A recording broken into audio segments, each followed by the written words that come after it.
Hi friends, ನಮಸ್ತೆ. ನಾನು ಲಲಿತಾ ಮಾತಾಡ್ತಾ ಇರೋದು. ಫ್ರೆಂಡ್ಸ್, ಇವತ್ತು ನಮ್ಮ ಏರಿಯಾದಲ್ಲಿರೋ ಮಾಗಡಿ ತಾಲೂಕು ರಾಮನಗರ ಜಿಲ್ಲೆಯಲ್ಲಿರೋ ನಮ್ಮೂರಲ್ಲಿರೋ ಅಮೃತ ವೃದ್ಧಾಶ್ರಮಕ್ಕೆ ಬಂದಿದ್ದೀನಿ. ಇದು ಬಂದು ಸುಮಾರು 5 ವರ್ಷದಲ್ಲಿ ಓಪನ್ ಆಗಿರೋದು. ನಾನು 5 ವರ್ಷದಿಂದ ಕಂಟಿನ್ಯೂಸ್ ಆಗಿ ಬರ್ತಾ ಇದ್ದೆ. 1 ವರ್ಷ ಮಾತ್ರ ಬಂದಿರಲಿಲ್ಲ, ಅದು ಬೇರೆ ಆಶ್ರಮಕ್ಕೆ ಹೋಗಿದ್ದೆ. ಇವತ್ತು ನಮ್ಮ ಅಣ್ಣನ 2ನೇ ವರ್ಷದ ಕಾರ್ಯಕ್ಕೋಸ್ಕರ ಒಂದು ಕೈಲಾದ ಚಿಕ್ಕ ಸೇವೆ ಮಾಡಬೇಕು ಅಂತ ಬಂದಿದ್ದೀನಿ. ಇಲ್ಲಿ ಸುಮಾರು ಒಂದು 25-30 ಮೆಂಬರ್ಸ್ ನೋಡಿ ನಿಜವಾಗ್ಲೂ ಒಂದು ಕಡೆ ಸಂತೋಷ ಆಯಿತು, ಒಂದು ಕಡೆ ತುಂಬ ಬೇಜಾರು ಆಯಿತು.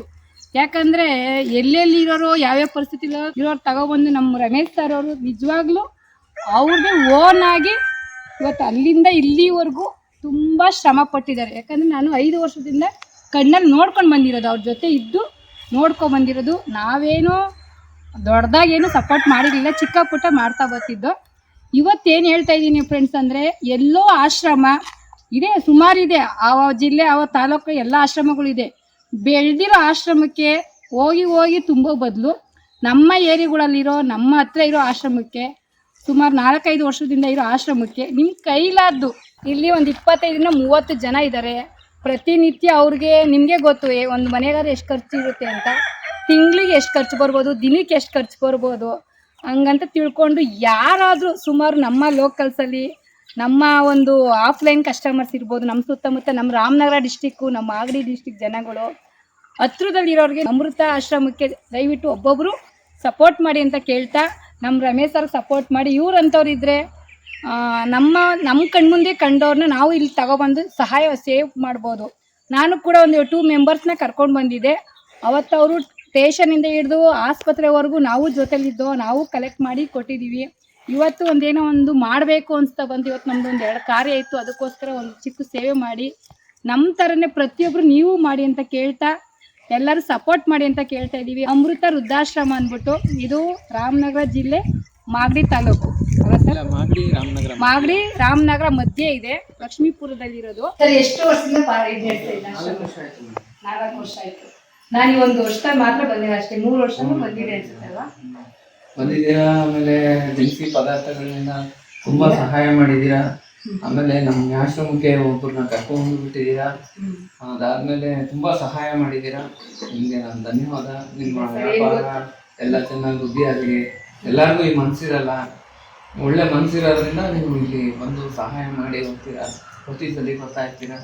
ನಿಮಗೆ ನನ್ನ ವೈಯಕ್ತಿಕವಾಗಿ ಈ ಅಮೃತ ಆಶ್ರಮದ ಪರವಾಗಿ ನನ್ನ ನಮನಗಳು. Thank you sir, thank you. But ಒಂದೇನಂದರೆ ಸರ್, ಈಗ ಎಲ್ಲೋ ಬೆಳೆದಿರೋದೋಗಿ ನಾವು ಬೆಳೆದಿರೋರಿಗೆ ನಾವು ಮಾಡೋ ಬದಲು ಇದು ನಮ್ಮ ಏರಿಯಾ, ನಮ್ಮ ಸುತ್ತಮುತ್ತ ಇರೋ ಜಾಗದಲ್ಲಿ ಈಗ ನಾನು ಕಣ್ಣಲ್ಲಿ ನೋಡ್ದಂಗೆ 4 ವರ್ಷದಿಂದ ಮಾಡ್ತಿದ್ದೀರಿ. ಸುಮಾರು ಇಲ್ಲಿ ಒಂದು 20-25 ಜನ ಅವರೇ. ನೀವು ಒಬ್ಬರೇ ಓನಾಗಿ ಮಾಡ್ತಾ ಇರೋದು, ಮುಂದೆ ಬರೋದು ಎಂಜು ಬರೋದು ಅದು ಸೆಕೆಂಡು. ಈ ಓನಾಗಿ ನೀವು ಮಾಡ್ತಾ ಇರೋದ್ರಿಂದ ನಮ್ಮ ಕೈಲಾದಷ್ಟು ಮಾಡಬೇಕು ಅನ್ನೋದು ನನ್ನಿದು.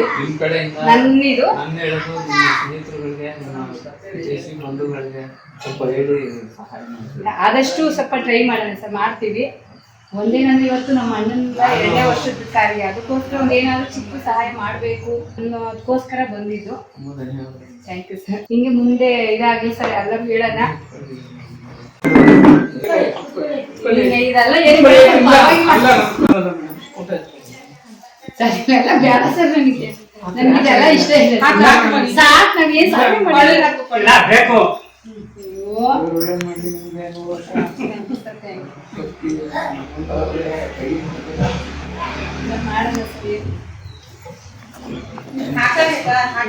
ನಾನು ರಾಗಪ್ಪನೇ ಬರ್ತಾನೆ. ಖಂಡಿತ ನಾವೇ ಒಂದು 2-3 ಕರ್ಕೊಂಡ್ಬಂದು ಇಟ್ಟಿದ್ದು. ಒಬ್ರಿಗಂತೂ ಇಷ್ಟೆಲ್ಲ ಪೇಷಂಟ್ಗೆಲ್ಲ ಅದು ಇದು ಬಂದು ತುಂಬ ಕಷ್ಟವಾದ ಕೆಲಸನೇ ಸರ್. ಯಾಕಂದರೆ ನಾನು ನೋಡುತ್ತೇನೆ ಕಷ್ಟ, ಆದರೂ ನೀವು ಇಷ್ಟು ಸೆನ್ಸಿಟಿವ್ ಇರೋದು ಇನ್ನೂ ಸ್ವಲ್ಪ ಕಷ್ಟನೇ. ಆದ್ರೆ ಅಷ್ಟು ಒಳ್ಳೆ ಮನಸ್ಸು ಇರುತ್ತಲ್ಲ. ನಮ್ಮದೆಲ್ಲ ನಮ್ಮ ಫ್ಯಾಮಿಲಿ ಬಿಟ್ಟು ಇವ್ರಿಗೋಸ್ಕರನೇ ಉಡುಪಾಗಿಟ್ಟು ನಾವು ಬರ್ತೀವಲ್ಲ, ಮಾಡಬೇಕು ಸರ್. ಪ್ರತಿಯೊಬ್ಬರು ಎಷ್ಟೊಂದು ಜನ ವೇಸ್ಟ್ ಮಾಡ್ತಾರೆ. ನಾನಂತೂ ಒಂದು ಅಂದ್ಕೊಂಡಿದ್ದೆ ಸರ್, ಒಂದು ಅಂದ್ಕೊಂಡಿಲ್ಲ ಅಂದರೆ ಪ್ರತಿ ವರ್ಷ ನಮ್ಮ ಏನಾದರೂ ಕೆಲಸ ಆದರೆ ಒಂದು ಮಾಡಬೇಕು, 1% ಆಗಲ್ಲ. ಆ ಕೆಲಸ ಆಯಿತು, ಇಲ್ಲ ಆಯಿತು, ಅದು ಕೆಲಸ ಆಗಿತ್ತು. ರಾಗ ಕುತ್ಕೊಂಡಿದ್ದೀವಿ, ಹಂಗಾಗಿ ಖಂಡಿತ ಅಲ್ಲಿ ಆಶ್ರಮ ಮಾಡಿದ್ರೆ ಕಸ್ಟಮರು ಖುಷಿಯಾಗಿ ನನ್ನ ಕೇಳಿದ್ರೆ ಒಂದು ಒಳ್ಳೆ ಅಭಿಪ್ರಾಯ, ಕಸ್ಟಮರ್ ಜನಗಳಲ್ಲೇ ಒಳ್ಳೆ ಅಭಿಪ್ರಾಯ. ಸರ್ ಈಗ ನಾವು ನಿಮ್ಗೆ ಈ ಥರ ಕಾರಣ ಏನು ಹೇಳಿ, ನಾನು ನಿಮ್ಗೆ ಅಮೌಂಟ್ ಹಾಕಿದ್ದೆ, ಆಗ ನೀವು ನಿಮ್ಗೆ ಬೇರೆ ಆಗಿದೆ ಏನು ಮಾಡೋದು, ಅವ್ರಿಗೆ ನಮ್ಗೆ ಸುಮ್ಮನಾದ್ರು. ಬಟ್ ನೀವು ರಿಟರ್ನ್ ಹಾಕಿದ್ರಿ, ನಂಗೆ ಅಲ್ಲಿ ಅವಾಗ ನಂಬರ್ ಸೇವ್ ಮಾಡಿದೆ. ಯಾಕಂದ್ರೆ ನಾನು 5,000 ಅಮೌಂಟ್ ಹಾಕಿ ಮರ್ಸ್ಬಿಟ್ಟಿದ್ದೆ. ನೀವು ಇಲ್ಲ ಮೇಡಮ್ ಅಮೌಂಟ್ ನಿಮ್ಗೆ ಕೊಟ್ಟಿದ್ದೀರಾ ಅಂತ ರಿಟರ್ನ್ ಹಾಕಿದ್ರಲ್ಲ, ಅವಾಗ ನಂಬರ್ ಸೇವ್ ಮಾಡಿ ಅವಾಗ ನಾನು ನಿಮ್ದು ಸ್ಟೇಟಸ್ ಎಲ್ಲ ನೋಡಿ ಆಮೇಲೆ ನಾವು ಮಾಡಬೇಕು ಅಂತ ನಂಗೆ ಅವ್ನು ಇಂಟ್ರೆಸ್ಟ್ ಆಗಿದೆ. ಇದನ್ನು ಎಲ್ಲಿ ಮಾಡ್ತಿದ್ರು ಯಾರು ಹೇಳಲ್ಲ ಸರ್, ಅವಾಗ ಬರೀ ಮೋಸ ಮಾಡಬೇಕು. ಬರ್ತೀವಿ, ಏನಿದ್ರೆ ಫೋನ್ ಮಾಡಿ, ಏನಿದ್ರೆ ಕೇಳೋಣ, ಖಂಡಿತ ಮಾಡೋಣ. ಕೈಲಾದ್ರು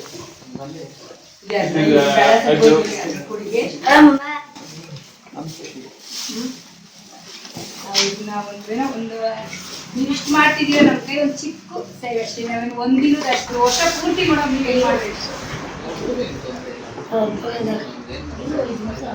ಒಂದೊಂದ್ಸಲಿ ಪ್ರಾಬ್ಲಮ್ ಭಯ ಆಗುತ್ತೆ, ಅದು ಬಿಟ್ರೆ ಏನು ತೊಂದರೆ ಇಲ್ಲ, ಹೇಳ್ಕೊಡ್ತಾ ಇದ್ದೀನಿ ಅಷ್ಟೇ. ಹೆಂಗೆ ಗೊತ್ತಿದೆ, ಆಮೇಲೆ ಏನಾದ್ರು ತೊಂದರೆ ಆದಾಗ ಯಾರು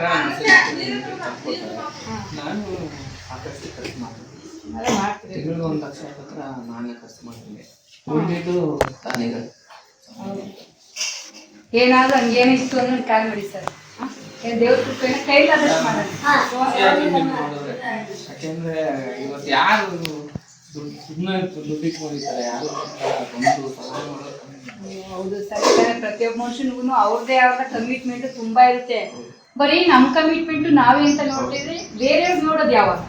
ಈಗ ಎಷ್ಟು ಆಶ್ರಮಗಳಿಗೆ ಎಷ್ಟು ಜನ ಅವ್ರೆ, ಫ್ಯೂಚರ್ ನಾವೇನಾಯ್ತೀವೋ ಗೊತ್ತಿಲ್ಲ. ನಮ್ಮನ್ನ ಯಾವ ಥರ ಇವತ್ತಿನ ಕಾಲದಲ್ಲಿ ಇವ್ರುಗಳು ಬಂದಿದ್ದ ಪರಿಸ್ಥಿತಿ ನಮ್ಗಳಿಗೂ ಬರ್ಬೋದು.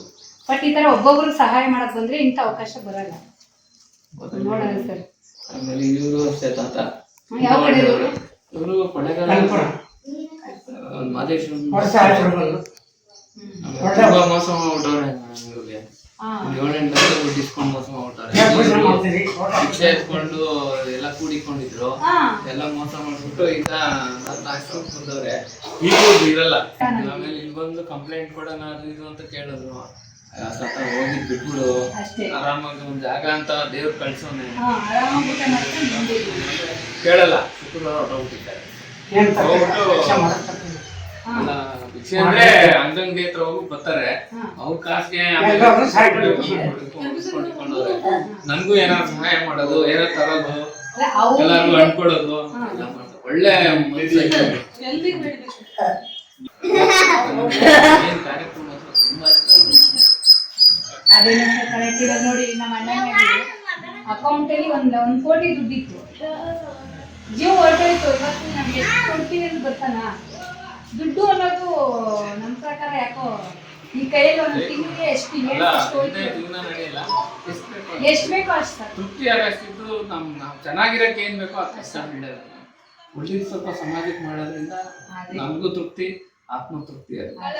ಎಷ್ಟು ಮಡಗಿದ್ರು ಅದಕ್ಕೇನು ನೆಮ್ಮದಿ ಇರಲ್ಲ. ದುಡ್ಡು ಇದ್ದಷ್ಟು ನೆಮ್ಮದಿ ಇರಲ್ಲ, ಇರಲ್ಲ ತೃಪ್ತಿ ಪಡೋಣ ಅಷ್ಟೇ. ಮಾಡ್ಕೊ ಬಂದೆ ನಾನು. ಇವತ್ತೆಲ್ಲ ಇದೆಲ್ಲ ಪಾನಕಾಯಿ ಮರ್ತೀರಿ ಜಾಸ್ತಿ, ಹೊರಗೆ ಎಲ್ಲರೂ ಊಟ ಮಾಡಲ್ಲ. ಏನಿದ್ರು ಫೋನ್ ಮಾಡಿ, ಮೆಸೇಜ್ ಮಾಡಿ, ಏನಿದ್ರು ಕೇಳಿ. ಚಿಕ್ಕ ಪುಟ್ಟದಿಂದ ಏನು ಅವಶ್ಯಕತೆ ಇತ್ತಂದ್ರೆ ಹೇಳಿ ಕಳಿಸ್ಕೊಡೋಣ. ಹೇಳ್ತೀನಿ, ನಾನು ಒಂದು ಅಪ್ಲೋಡ್ ಮಾಡಿಸಿ ನಮ್ದೇ ನಮ್ಮ ಏರಿಯಾದಲ್ಲಿ ಇರೋದು. ನಮ್ಗೆ ಎಷ್ಟು ಜನ ಅವರೇ ನಮ್ಮ ಏರಿಯಾದಲ್ಲಿ ಅಲ್ವಾ? ಅದೇ ಹೇಳಿದ್ದು, ಮಾಡಿಸ್ಬೇಕು. ಎಲ್ಲೆಲ್ಲ ಹೋಗಿ ಏನೋ ಮಾಡಕ್ ಬದಲು ಇಂಥ ಜಾಗಕ್ಕೆ ಬಂದು ಮಾಡಕ್. ಬೆಳೆದಿರೋ ಆಶ್ರಮದಕ್ಕಿಂತ ಈಗ 4-5 ವರ್ಷದಿಂದ ಮಾಡಿರೋರಿಗೆ ಸಪೋರ್ಟ್ ಮಾಡೋಣ ಅಲ್ವಾ? ಇವತ್ತು ನಾವು ನಾನು ಒಂದ್ 2 ಕಡೆ ಫೋನ್ ವಿಚಾರಿಸ್ತು ಅಂದ್ಕೊಳ್ಳಿ, ಫೋನ್ ಎತ್ತಲ್ಲ ಅಪಾಯಿಂಟ್ಮೆಂಟು. ಆಮೇಲೆ ಇವತ್ತು ಬೇಡ ನಾಳೆ ಬನ್ನಿ ಅನ್ನೋವಾಗ ಇರೋದು ಹೋಗಿ ಕೊಡ್ಬೋದಲ್ವ? ಯಾಕೆ ಅಷ್ಟೊಂದು ತುಂಬಿದವ್ರಿಗೆ ತುಂಬಿಸ್ಬೇಕು ಅಲ್ವಾ? ಬೆಳಗ್ಗೆ ದಿನಸಿ ಐಟಮ್ ಬೇಕು ಅಂತ ಅದೇ ಟೈಮ್ ನೀವು ಮೆಸೇಜ್ ಹಾಕಿದ್ರಿ, ಅದಕ್ಕೆ ನಾನು ಆಯ್ತು ಅಂದ್ಬಿಟ್ಟು ಮಾಡಿದೆ.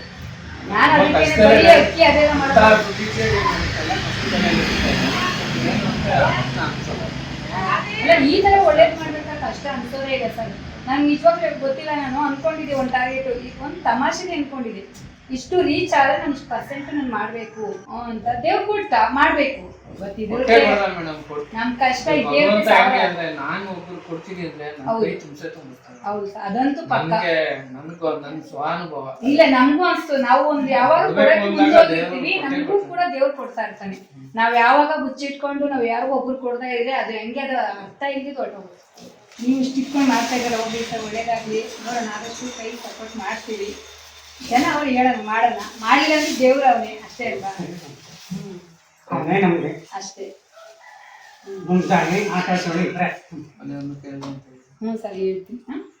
ನಮ್ಮ ಅದೇ ಬರ್ತೀನಿ ಅಂತಂದ್ರು, ಇನ್ನು ಅವ್ರು ಬರೋದು ಇವತ್ತು ನಾಳೆ ಅಂತ ಲೇಟ್ ಮಾಡ್ತಾರೆ ಅಂದ್ಬಿಟ್ಟು ಮುಗಿಸ್ಕೊಂಡ್ಬಿಡ್ತೀವಿ. ನೋಡಿ, ಪ್ರತಿಯೊಬ್ರು ಸಪೋರ್ಟ್ ಮಾಡಿ ಅಂತ ಕೇಳ್ತಾ ಇದೀವಿ ಫ್ರೆಂಡ್ಸ್. Thank you.